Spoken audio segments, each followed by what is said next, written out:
Hello, hi guys! Magandang hapon sa inyo lahat. This is Chirva Masagar Channel, a faith healer, also mata reader. So ngayong hapon, natatingnan natin na nagsasabihin sa inyo ng ating mga gabay. This is a monthly gabay for the month of October 2023 for the sign of Sagittarius. So, Sagi, welcome to my channel.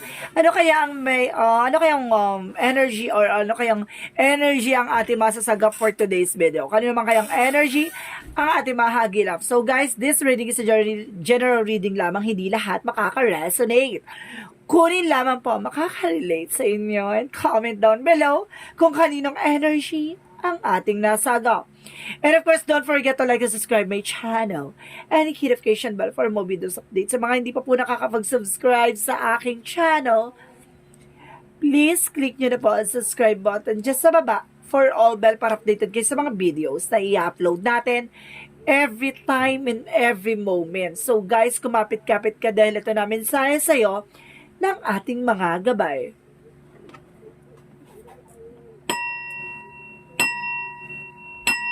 Angel Spirit messages. Let's see what is a message for you for the month of October 2023 for the sign of Sagittarius.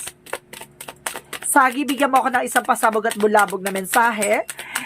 There's a page of wands. There's a good news and of course there's a new ideas, no? Panibagong eksena to, no?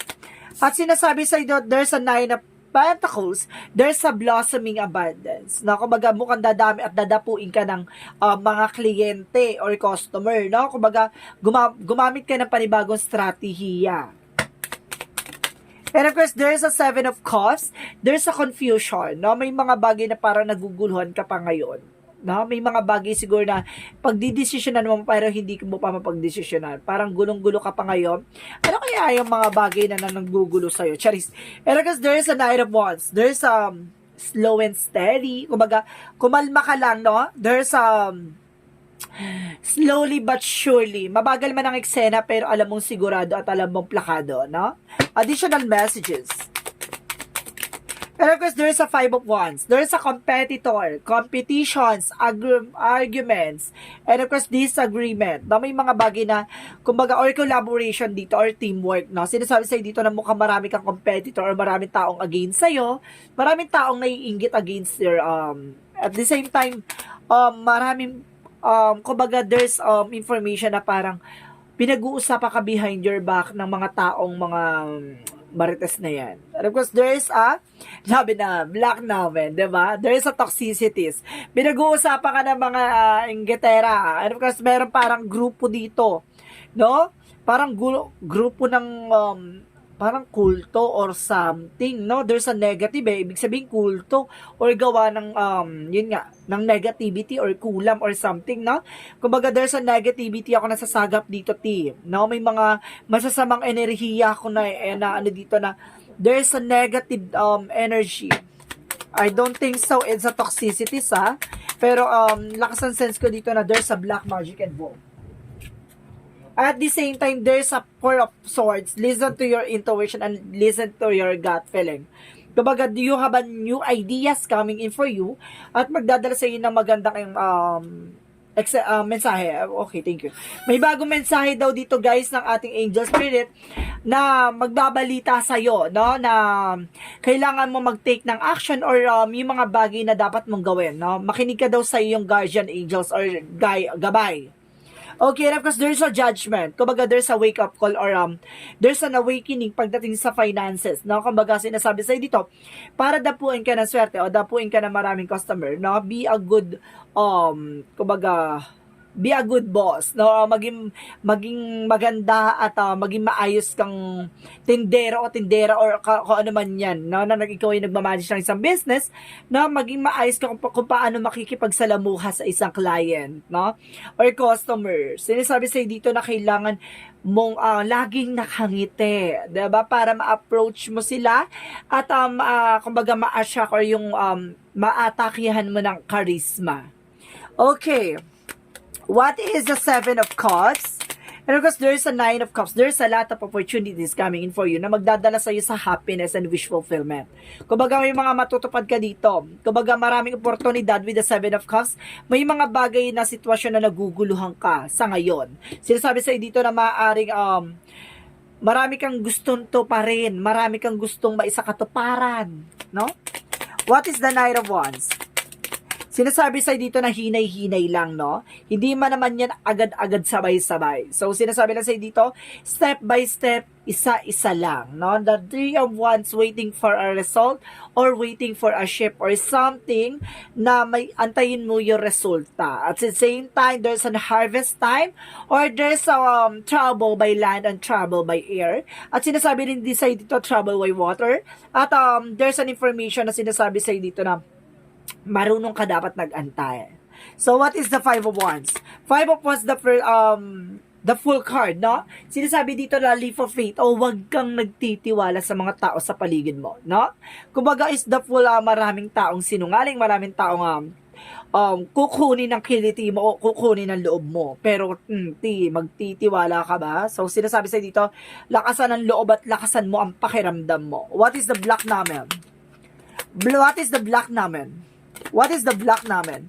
So, there's a Three of Swords. See, maraming naiinggit behind your back. So, may yakap saksak sa likod. Tingnan mo. No? Meron diyang, kumbaga, i-comfort ka, pero deep inside, no, tatradoring ka. No? With the black namin. Ibig sabihin nito, kumaharap sa'yo, pero ginagawan ka ng black magic involved. No? Tinitignan niya kung tumatalab sa'yo yung ginagawa niya. So, what is the Page of Wands and the Four of Swords? And of course, there's a Knight of Cups. There's an offer, a proposal, or engagement, or something wedding. Or sinasabi sa'yo dito na makinig ka sa intuition mo. No? Sinasabi sa'yo dito, bago mo tanggapin yung isang offer, think it twice. No? Pag-isipan na maraming beses. What is the Nine of Pentacles and the Judgment? There's an Ace of the Ace of Wands, no? There's a new beginning coming in for you. Sinasabi sa'yo dito na maaari magtagumpay ka kung ano man yung ginagawa mo. At maging aware ka lang sa mga tao sa paligid mo. What is the Seven of Cups in reverse? And the Nine of Cups. And kasi sinasabi dito by the word card, no? May trouble ka talaga dito na maaaring naguguluhan ka kung saan ka bansa pupunta or saan bansa gusto mo punta. Baka it's some of you guys, baka mangingibang bansa ka, hindi mo pa alam kung saan gusto mo magtrabaho, no ba? So what is, or kung saan ka ilalagay na trabaho sa bansa. So there's a Knight of Wands and of course the Three of Wands. Okay, there's a Seven of Wands. Protect your power, protect your energy, no? At sinasabi rin sa'yo dito, guys, na antayin mo yung extend and you are being protected. So, antayin mo as slow and steady. Mas maganda yung nag-aantay. Worth waiting for. Mas maganda yung nag-aantay ka kaysa pinipilit mo yung mga bagay, diba? Kapag para sa'yo. So, what is the Five of Wands and the full card? And of course, there's a Knight of Swords. Magiging mabilis tong eksena na to, no? Kumbaga, itong tao na to ay puputulin ng eksena na to para sa'yo. Kumbaga, hindi niya na magagawa yung mga bagay na dapat niyang gawin sa'yo. Kumbaga, may mga information siya kukunin, tapos bilang hindi maisa sa katuparan, may blessing disguise na parang ikakat siya ni God. So, what is the black namin? Of course, the Three of Swords. There's a Two of Pentacles. Being a balance. Na maging balanse ka. Hindi ka dapat nagbibigay ng informations. Lalo-lalo na hindi mo dapat binuhubog lahat or binubigay lahat ng mga loob mo. Hindi mo binibigay yung loob mo, tiwala mo, ganon. So, what is the outcome? What is the outcome? Okay, there's an Eight of Swords. Kailangan mong kumawala sa toxicities, 'di ba? Marami kang kapitbahay, maraming tao na sa paligid mo. Either sa kamag-anak mo pa. Kumbaga may mga tao or kaibigan mo. Kumbaga makiramdam ka, no? Kumbaga there's a toxicities or may mga tao diyan na lumalapit pa sa iyo. See, there's a Seven of Swords. Nagkakaroon ng cheating and lying on you. Ibig sabihin nito, tinatraidor ka o gumagawa ng hindi maganda sa'yo. Harap-harapan, binabalrubal ka dito, no? Additional messages. And of course, there is a emperor. Now, be mature enough and being a boss. No, kumbaga, kailangan hindi ka nila masususul o hindi ka nila mabe-brainwash. Kasi ginagawan ka nito na eksena, guys. So, kumbaga, lumalapit sa'yo para kumuha ng informasyon. Tapos yung informasyon na makukuha sa'yo, chinichika naman ito doon sa mga tao sa paligid mo. no? Kumbaga, binabackstab ka at the same time, kumbaga, lumalapit sa'yo, tinitignan kung tumatalab ba yung ginagawa nila sa'yo. Ganon. And of course, there's the Wheel of Fortune. Kumbaga, hindi natutulog ang Diyos. The Wheel of Fortune is a bless and of course, a good luck coming in for you. May swerteng papasok sa'yo. What goes around, comes around. Kung ano man ang ginagawa nila, babalik sa kanila ng higit pa. So, let's see what is additional messages. For Love Oracle card. For Love Oracle card, get my information. Angel Spirit Guides. For Love Oracle card, get my information. Okay, there's a sunglasses. I told you, di ba? Watching and looking, di ba? Maraming tao sumusubaybay sa'yo. Maraming taong tinitignan ka, ni-stalk ka by social media, by person, di ba? And of course, there's a boat, no? Closure issue. Kailangan putulin mo na issue na yan. Kumbaga, kailangan makaalis ka na sa sitwasyon na yan, no? Kumbaga, kailangan putulin mo na yung kaugnayan sa mga yan para at least hindi na sila nakakakuha ng information sa'yo. Cut this off. Ganon. So, what is a yin and yang oracle card? So, let's see what is the yin and yang oracle card. Angel Spirit Guides. Give me information to clarify this reading. Distance, see, magkaroon ka ng distansya sa kanila, 'di ba? Retreat or time out, no? Kailangan mo ng dumistansya and there's a limitation. 'Di ba? Yung fear, maaari nga sinasabi dito na magkaroon ka ng limitasyon sa kanila. Hindi sa natatakot ka, pinoproteksyonan ni sarili mo.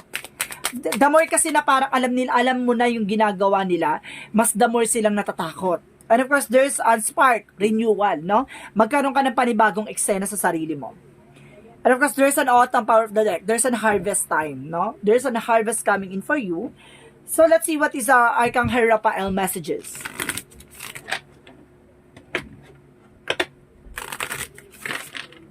What is Arcangel Raphael messages? And of course, sinasabi dito, there's an exercise is the key. So, some of you kailangan mo mag-exercise, ha? And of course, consult of nutritionist, no? Ibig sabihin talaga may nararamdaman ka sa katawan or baka nangangayayat ka or something na hindi natural yung katawan mo. No? Kasi sinasabi sa'yo dito na it's either kailangan mo mag-exercise or kailangan mo ng tamang diet or something na kailangan mo magpatingin. No? What is additional messages? And of course, light and love. Diba? Magkakaroon ka ng kaliwanagan pagdating sa buhay, pag-ibig. And of course, talk to your angels, no? Kausapin mo raw yung mga gabay mo, na gabayan ka. And time to decide. Kailangan mong mag-decision as soon as possible. And of course, leadership. Pangungunahan mo tong eksena na to and you are being in charge. So, let's see what is additional messages. Uy, nandito ni sa... Let's see what is additional messages. Bungangi. There's a loneliness. Now, hindi ka nag-iisa. So, ibig sabihin marami ka kaagapay. Pasensya na guys ha, na biglang sumigaw si Muji. Diba? May goodness. So, what is the Monsology? Emotional running high. Na magiging emotional ka ngayon. It's either tears of joy, diba? Kumbaga, nagre-reflect sa'yo itong reading na to, na uunawaan mo yung mga nangyayari, di ba? And of course, sa fair climax approaches, nasa exciting part ka na ng eksena mo na yan.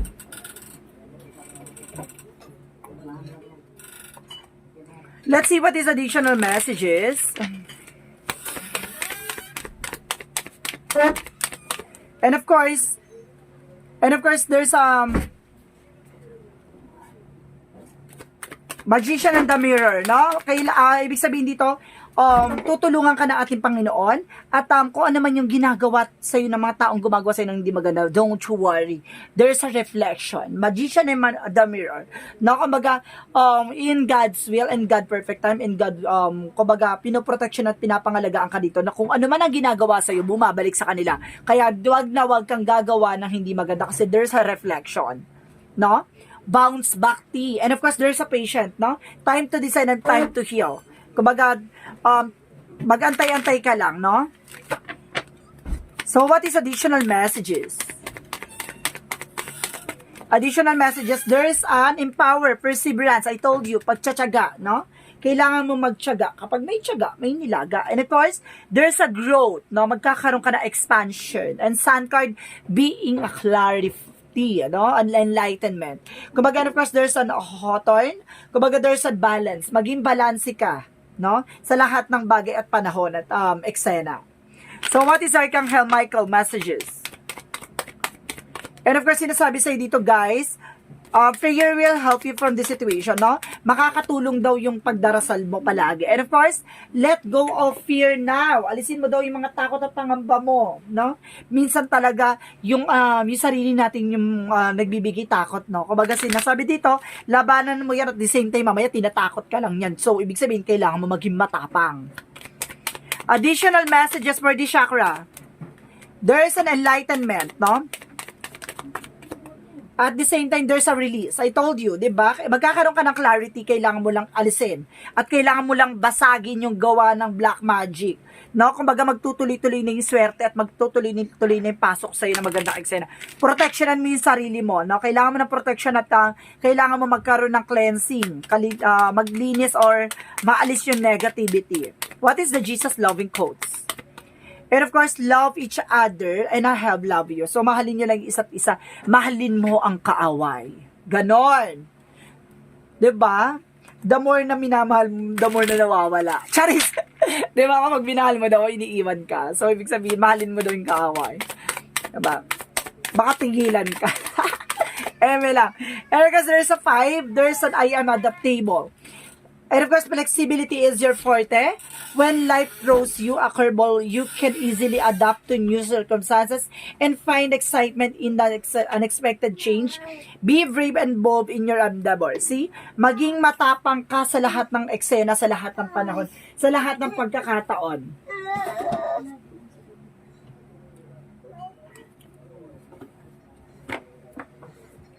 So, what is the messages of life?